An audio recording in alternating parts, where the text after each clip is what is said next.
I absolutely love Balan Wonderworld a lot actually. I really enjoyed the demo, but then I ended up buying it at launch, including that one ticket for some reason. The thing is that if I would have waited a lot more, I would have probably grown impatient because again, I love that demo, but that's kinda it.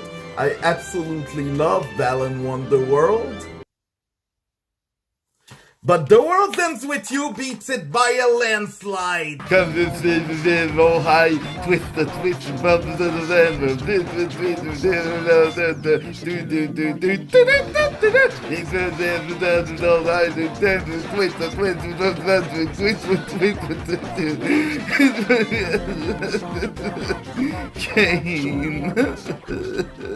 The World Ends With You is probably my favorite game since 2008, and I asked for it during my birthday. It's probably one of the most impactful birthday gifts next to Klonoa, but Klonoa is another can of worms. First, some context. I really wanted to play Kingdom Hearts to the point where I would spoil myself the entire franchise and would buy Chains of Memories, which I despise, despite leveling up level 99 and not being able to beat the final boss. I even thought Rosalina from Super Mario Galaxy was damn innate. Too bad I was a Nintendo kid with Nintendo console. Enter Nintendo Power, the gaming magazine of my household, where I would hear about the latest games and would tell everyone about it. It also is one of the magazines that has aged the best since it tries to be very family friendly and less edgy most of the time.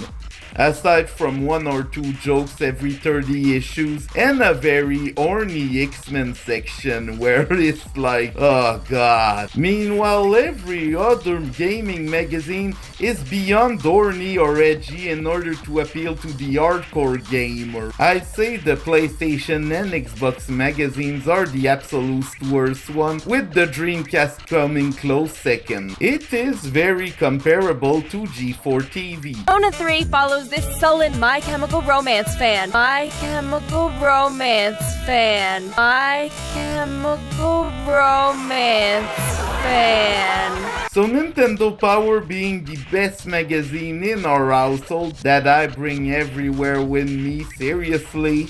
I hear about The World Ends With You from a Squeenix interview. It looked cool and had vague Kingdom Hearts vibes. I low-key fell in love with the very urban art style. Okay, here's my opinion. Sonic Battle looks like The World Ends With You. Same sharper urban art style, same text bubbles, same font, almost 3D background, and there's even an arrow as a cursor. But The World Ends With You's graphics show that this isn't a GBA game. It has the beautiful and wonderful power of the DS. After reading stuff, it was time to ask for the title for my 16th birthday, and that premise is simple. Neku Subaruba is stuck in Shibuya and has 7 days to play the Reaper's games, or else its existence is erased. So you need to team with others to fight the bad guys, using the 2 screens, your stylus, and the arrows. Alright, this sounds cool. So I got the game, and after the title screen, there was this.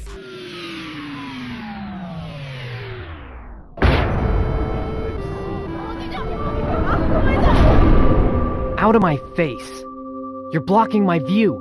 Fully voice-acted cutscenes on 2 screens. Yes, it looked like it was animated in Flash, which fits even more the time period, aka I still went on Newgrounds despite YouTube being a thing, so it works. I would also like to talk about the dual screen cutscenes. I think using 2 screens to convey a single cutscene is great. Thanks to the 2 screens of the DS, quite a few people ended ended up experimenting with what the two screens could do. I feel like it was used more often early on, but disappeared eventually. So let's just say that TWEWY blew my mind. Most dialogue are text-only conversations. Woody still have a few voice acting quips, but the bottom screen is used for important illustrations. Speaking of screens, the battle system is mostly manageable despite being very complex for beginners, who will appreciate the auto mode as well as the many difficulty settings using many risk and reward system to incentivize the player to play on harder difficulties. The thing about 2008 is that there weren't really many RPGs for casuals. Actually, we got Puna and that's it. I already talked about the Puna enough. However, the world ends with you as pins. Yes, instead of weapons, money, you collect pins and level them up. You can even level them up when you stop playing the game. Yes, seriously. I love these pins design so much I ended up buying a few of them on eBay. Absolutely worth it. It was also the closest I ended up being to a scene kid. I could talk about my metalhead face, but no, I won't right now. As for the pins, you use them in battles in many creative ways, including blowing using the DS's microphone.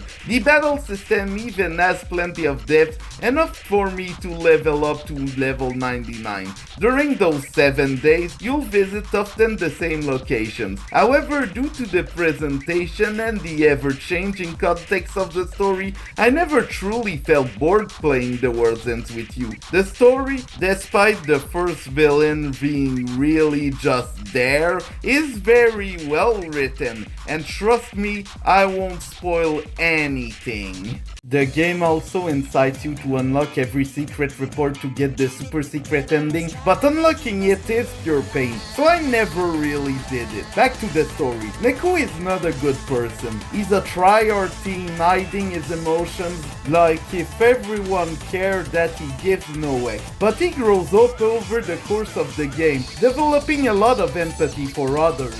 Kind of like Cloud from Final Fantasy VII. Although Neku is in a more modern setting, obviously being influenced by the more bitter/cynical media. So as a teenager growing up in that era, I could relate a lot to him surprisingly, even though our personalities are nothing alike.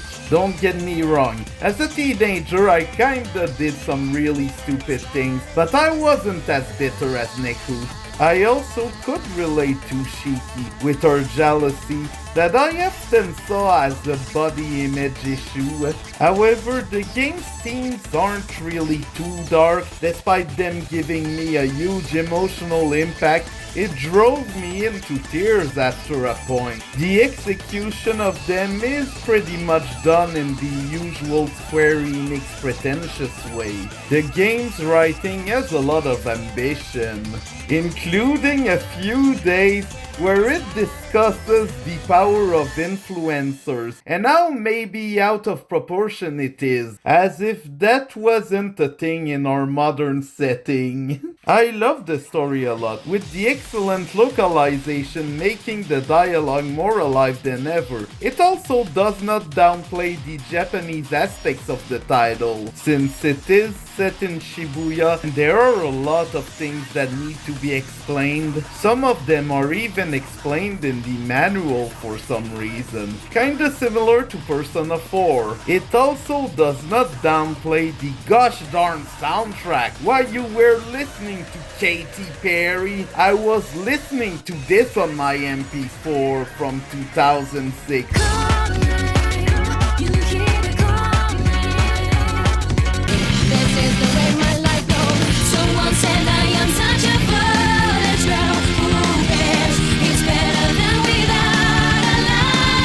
Even in retrospective, I still prefer this to most 2000s pop music that would play at the local radio.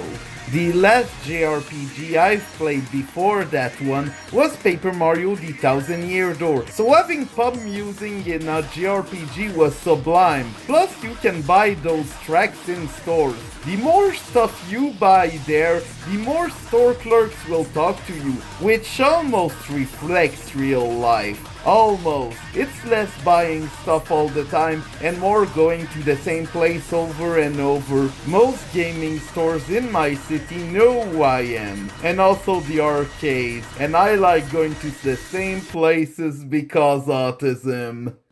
Oh my god, is that Autistic Video Game 7? For some reason, there's also a system for digesting food that gives you permanent stat upgrades.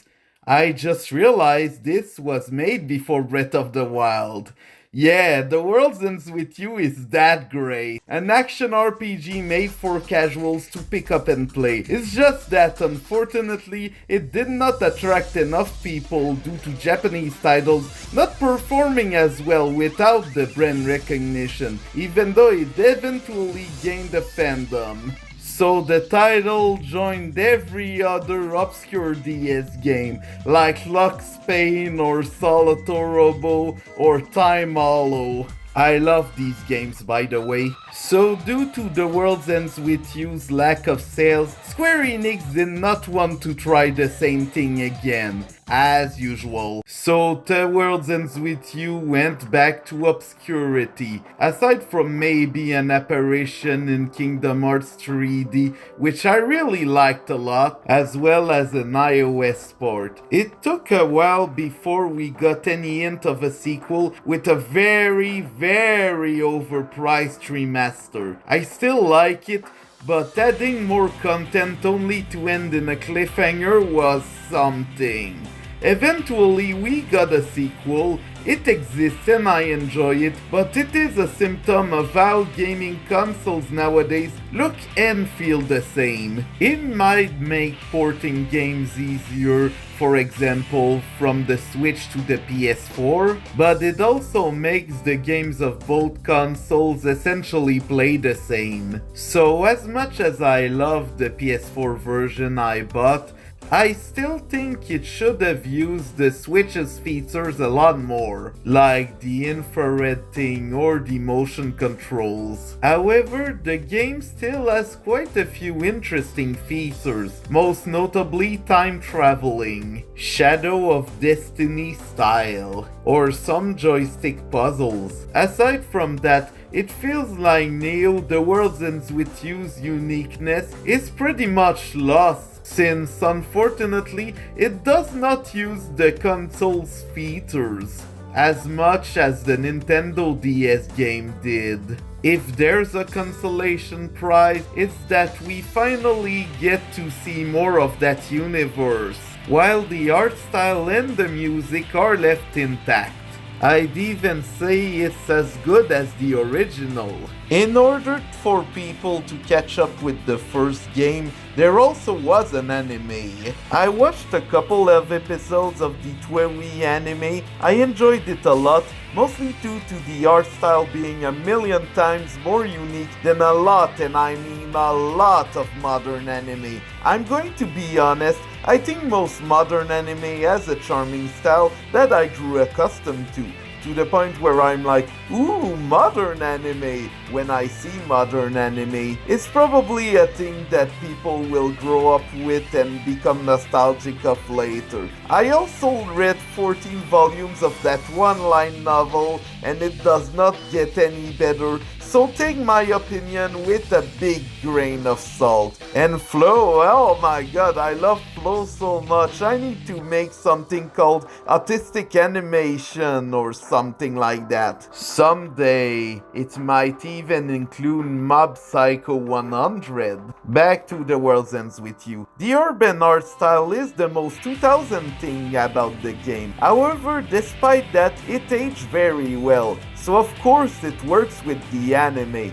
I love it. As for the World Ends With You sequel, it did not sell too well, but neither do the Saga games, yet we keep getting them, Square Enix. So I expect Square Enix to try something new with the mouse mode of the Nintendo Switch 2. Unfortunately, this price is painful to look at, but I know it'll sell like hotcakes. Holy crap, is that the F-Zero Wipeout Fusion, but more interesting at launch? Oh my god, Shinen is back, baby! So I'm not worried about the future of the Worlds Ends With You the same way I am with other franchises. As for now, it inspired quite a few titles, including Nixie, which isn't out yet for some reason. So those are my thoughts about The Worlds Ends With You. Plus I forgot to finish the sequel, so this video is a great reminder of it. Thank you for watching, please like and subscribe, and goodbye!